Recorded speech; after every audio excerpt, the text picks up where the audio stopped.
السلام علیکم دوستو، چینی کی مارکیٹ تو بے قابو۔ اس کے علاوہ جن شوگر ملوں نے آج سیل کی یا کام ہوا جن کا، تو ان کی اپڈیٹ بھی شیئر ہوگی اس ویڈیو میں۔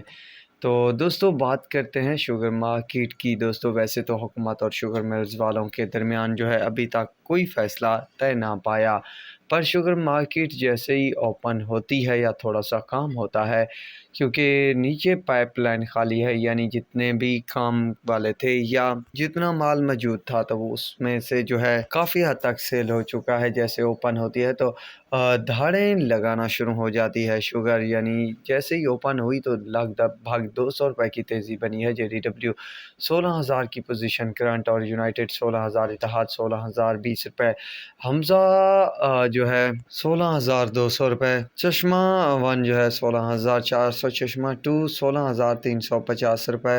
اس طرح کی صورتحال دیکھنے کو مل رہی ہے، مطلب تیزی ہی تیزی دیکھنے کو ملتی جا رہی ہے۔ اگر دوستو حکومت نے کہیں پر خاموشی اختیار کی کچھ دنوں کے لیے، 15-20 دنوں، تو آپ کو چینی کی قیمتوں میں ہوش اڑا دینے والا اضافہ بھی دیکھنے کو مل سکتا ہے۔ تو یہ ہے آج کی کچھ تازہ ترین نئی اپڈیٹ۔ تو اب تک کے لیے اتنا ہی کافی ہے۔ اللہ حافظ۔